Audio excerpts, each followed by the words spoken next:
अस्सलामुअलैकुम, कैसे हैं सब? ठीक ठाक, सब खैरियत से होंगे। बात करते हैं बेबी डॉज कॉइन के बारे में। इस वीडियो में हम बात करेंगे बेबी डॉज कॉइन की लेटेस्ट न्यूज़ एंड अपडेट के बारे में, जो मैं समझता हूं कि बेबी डॉज कॉइन के लिए अब तक की सबसे बड़ी अचीवमेंट है, इनकी टीम के लिए, इनकी कम्युनिटी के लिए, जो अब तक बेबी डॉज कॉइन के ऊपर ट्रस्ट बना के बैठी हुई है और इसको लॉन्ग टर्म होल्ड करके रखना चाहती है। तो ये बहुत बड़ी बात है। तो यही न्यूज़ आप लोगों के साथ मैं शेयर करने वाला हूँ और ये बहुत बड़ी अपडेट है अब तक की। इसी के साथ हम इसकी प्राइस की बात करें तो प्राइस भी इसकी इतनी डाउन नहीं आई। बाकी 30 दिन की अगर परफॉर्मेंस देखी जाए तो 25% डाउन आया। उसके बाद अगर इसकी आज या कल की परफॉर्मेंस देखी जाए तो थोड़ा सा अब भी देखने को मिल रहा है, लाइक 4% 5%। तो यहाँ पर ये चीज़ हम लोगों को देखने को मिल रही है। बाकी इसकी परफॉर्मेंस अगर रिसेंटली देखी जाए तो बड़ी एक्सचेंज के ऊपर लिस्टिंग लाइक हबुई ग्लोबल, तो ये बहुत बड़ी अचीवमेंट है। उसके बाद baby Doge coin Aahista Aahista बड़ी बड़ी एक्सचेंजेस की तरफ अप्रोच कर रहा है और बहुत जल्द आप लोगों को लेटेस्ट एंड बड़ी न्यूज़ देखने को मिलेंगी, क्योंकि ये जो ऐसी चीज़ें हैं कि आपको ट्रैफिक ज़्यादा मिल जाती है और पब्लिक कॉन्फिडेंस बढ़ता है, क्योंकि बहुत सारी पब्लिक ऐसी है जो डिफरेंट एक्सचेंजेस के अंदर बिलीव रखती है कि मेरे नज़दीक ये एक्सचेंज अच्छी है, यहाँ पे ट्रस्ट करना चाहिए। तो बाइनेंस, उसके बाद टॉप 10 की बड़ी एक्सचेंजेस पब्लिक बिलीव रखती है और वो चाहती है कि उनके फेवरेट कोइंस उन एक्सचेंजेस के अंदर अवेलेबल हों और वो उनको लॉन्ग टर्म के लिए होल्ड करके रखे। तो यहाँ पर आप लोगों को ये बहुत बड़ी अचीवमेंट नज़र आ रही है, ठीक है, लिस्टिंग। और उसके बाद अभी जो चीज़ें आप लोगों के साथ मैं शेयर करने वाला हूँ, तो ये इसकी प्राइस अपडेट थी। बाकी लॉन्ग टर्म के लिए बेस्ट कॉइन है, वो भी आपको मैं बताता हूँ आगे क्या क्या होने वाला है। तो फिल वक्त अगर बात की जाए तो नाउ पेमेंट्स एक क्रिप्टो करेंसी पे जो है वो करती है, काफ़ी टाइम से ये काम कर रही है। तो after Shiba Inu NOWPayments now falls in love with its rival Baby Doge Coin, यानी कि पहले इन्होंने शिबा इनू को एक्सेप्ट किया था एज अ पेमेंट कि आप जो है वो किसी जगह पे शॉपिंग करना चाहें तो कर सकते हैं। तो यहाँ पे NOWPayments the leading cryptocurrency payment gateway has integrated Baby Doge Coin with Shopify. Shopify आप लोग जानते होंगे, अगर आप लोगों को मैं थोड़ा सा इसका तारफ़ करवाऊँ तो 1 मिलियन से ज़्यादा बिजनेसेस यहाँ पर अवेलेबल हैं और 175 कंट्रीज़ के अंदर, 175 कंट्रीज़ के अंदर ये जो है वो आप लोगों को मिलेगी।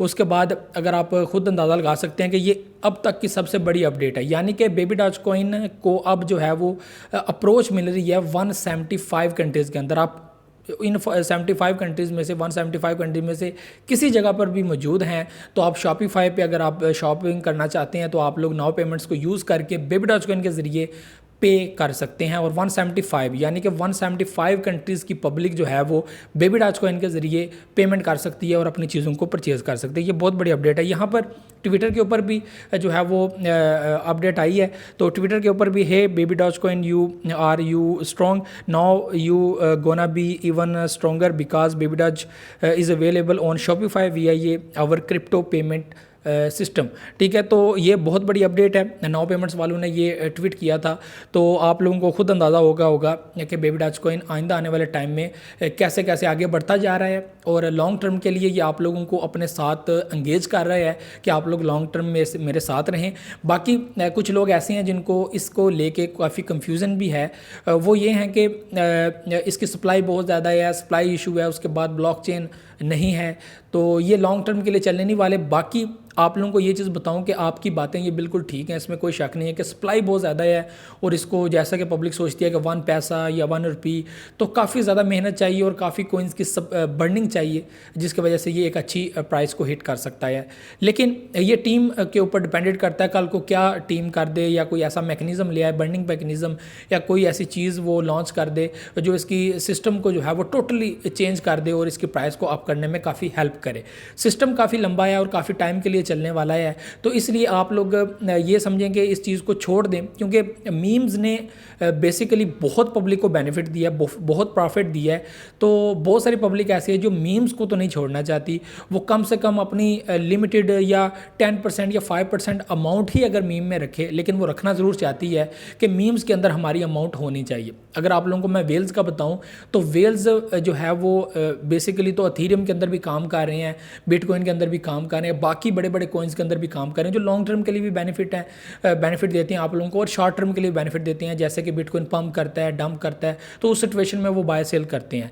लेकिन यहाँ पर वेल्स की बड़ी तादाद जो है वो मीम के अंदर भी अपने पैसों को डालती है और इनको पंप एंड डंप करती है और पब्लिक का जो है वो एक साइकोलॉजी, एक सिस्टम होता है कि आप देखते हैं कि कोइन पंप कर रहा है तो आप एंट्री लेते हैं, तो वो फिर उन्होंने क्या करना होता है, उनको एक अच्छी खासी अमाउंट मिल जाती है, वो अच्छी खासी अमाउंट में अपने प्रॉफिट बना लेते हैं, तो वो साथ ही अपने कॉइन्स को आस्ता आस्ता सेल करना शुरू कर देते हैं। तो अक्सर मीम्स का ये सिस्टम होता है। बाकी ये मीम्स, इनकी एंगेजमेंट, इनकी पब्लिक ग्रोथ, इनकी पब्लिक कम्युनिटी बहुत स्ट्रॉन्ग है, जिसकी वजह से ये मैं नहीं समझता कि इतनी जल्दी ये फ्लॉप होने वाले हैं। बाकी जैसे जैसे इनकी लेटेस्ट न्यूज़ आ रही हैं, अपडेट्स आ रही हैं, बड़ी एक्सचेंजेस के ऊपर लिस्टिंग आ रही है, ये भी एक्सपेक्ट किया जा रहा है कि 222 के अंदर में भी बाइनेंस इसको एक्सेप्ट करने की कोशिश करे।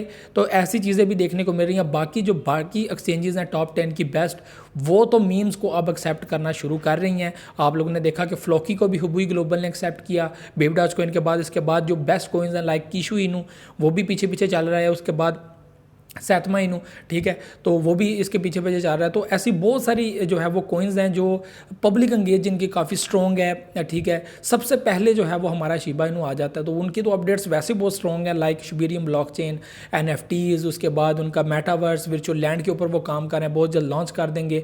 तो उनका तो मुकाबला फिल वक्त कोई भी नहीं कर सकता। बाकी ये जो कॉइन्स हैं पूरी कोशिश कर रहे हैं, आगे बढ़ने की कोशिश कर रहे हैं कि हम लोग जो है वो टोटली जो है वो अपनी फ़ाइट बरकरार रखें दूसरे कॉइन्स के साथ या मीम्स के साथ। बेसिकली इनकी फ़ाइट उन्हीं के साथ है कि एक वैसे ही हाइप क्रिएट की जाए जो शिबा इनू की हुई थी और एक अच्छा खासा पंप दिया था। तो ये सारी चीज़ें हैं जो आप लोगों के साथ शेयर करनी थी।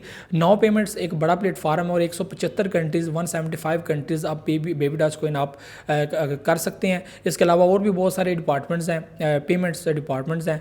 तो यहाँ पर बहुत सारी चीज़ें आपको 2022 में देखने को मिलेंगी, क्योंकि यहाँ पर 2022 में आप लोगों को लीगल होता हुआ बिटकॉइन मैक्सिमम कंट्रीज़ और बड़ी कंट्रीज़ के अंदर नज़र आएगा, जो काफ़ी अच्छा है और इसकी प्राइस को इंक्रीज़ करने के लिए जो है वो काफ़ी बेहतर साबित होगा। तो ये सारी चीज़ें थी बेबी डॉज कॉइन को लेकर। आप लोग अक्सर कमेंट्स करते रहते हैं कि बेबी डॉज कॉइन के रिलेटेड एक अच्छी चीज़ें हम लोगों को शेयर करता रहा करें। तो ये एक न्यूज़ थी जो आप लोगों के साथ शेयर करनी थी, और साथ आपको मैंने कुछ चीज़ें भी बताई हैं। लिस्टिंग इसकी काफ़ी एक्सचेंजेस पे है। लास्ट में आपको बता दूंगा, अगर आप लोग बाय करना चाहते हैं तो आप लोग बाय कर सकते हैं OKX पे, उसके बाद Gate.io पे। मैं अगर पर्सनली कहूँ तो मैं Gate.io को ही यूज़ करता हूँ मैक्सिमम, वहाँ पे मुझे कॉइन्स मिल जाते हैं। अक्सर मैंने किसी मीम के अंदर इन्वेस्ट करना हो तो मुझे Gate.io ही मैं प्रेफर करता हूँ, वहाँ पर मैं बाय कर लेता हूँ। अब हुबुई ग्लोबल दूसरे नंबर पर मैं यूज़ करता हूँ, उसके अंदर भी अब जो ये आ चुका है, लेकिन Gate.io पे पहले ही मैंने बेबी डॉज कॉइन को होल्ड करके रखा हुआ है। उसके बाद मैं बाइनेंस को यूज़ करता हूँ, उसके बाद KuCoin को भी मैं यूज़ कर लेता हूँ। ये 4 एक्सचेंजेस हैं जिनको मैं मैक्सिमम यूज़ करता हूँ। इसके अलावा यूनिस्वैप या फिर यो ट्रस्ट वैलेट, मेटामास्क, तो वो तो साथ साथ चलते रहते हैं। तो ये सारी चीज़ें थी जो आपको बतानी है। बाकी पॉलिनिक्स के ऊपर अवेलेबल है, Gate.io पे अवेलेबल है, यूनिस्वैप पे अवेलेबल है, उसके बाद मैक्सी ग्लोबल पे अवेलेबल है, हुबुई ग्लोबल पे अवेलेबल है। मैं आपको ये कहूँगा कि अगर आप हुबुई यूज़ कर रहे हैं तो ये बेस्ट प्लेटफॉर्म है, आप वहाँ पे बाय कर सकते हैं। OKX यूज़ कर रहे हैं तो वहाँ पे आप लोग इसको बाय कर सकते हैं, Gate.io पे बाय कर सकते हैं, उसके बाद पॉलिनिक्स पे बाय कर सकते हैं, वो भी ज़बरदस्त जो है वो जगह है, वहाँ पे बाय कर सकते हैं। तो ये टॉप की बेस्ट एक्सचेंजेस, अगर आपको बेस्ट एक्सचेंजेस मिल रही हैं। अभी कुछ लोग कहते हैं कि हॉट बीट ये वो, तो मैं कहता हूँ कि यार ये बहुत दूर पे जाके इनके अक्सर प्रॉब्लम्स फेस करना पड़ जाती हैं। तो अगर अच्छी चीज़ें अवेलेबल हैं तो वहाँ पे आप लोग इसको बाय करें, ये बेस्ट होगा आप लोगों के लिए भी और लॉन्ग टर्म चलने के लिए भी बेहतर होगा, कोई मसला नहीं पेश आएगा। बिटमार्ट का भी लोग पूछ रहे थे, तो बिटमार्ट का यही कहूँगा कि आपको पता ही है उसके हालात अक्सर प्रॉब्लम हो जाती है। तो बिटमार्ट तो मैं पहले भी रिकमेंड नहीं करता था और अभी भी रिकमेंड नहीं करता कि उसको आप लोग यूज़ करें, ठीक है। तो ये सारी चीज़ें थी। वीडियो को लाइक शेयर कमेंट लाजमी कीजिएगा, अपना फीडबैक लाजमी दीजिएगा, दुआ में याद रखिएगा, अपना बहुत सारा ख्याल रखिएगा। टेलीग्राम ग्रुप जरूर ज्वाइन करें, अपडेट्स वगैरह शेयर करता रहता हूँ वहाँ पर, तो वहाँ पर ज़रूर ज्वाइन कीजिएगा। तो अल्लाह हाफिज़ नासिर।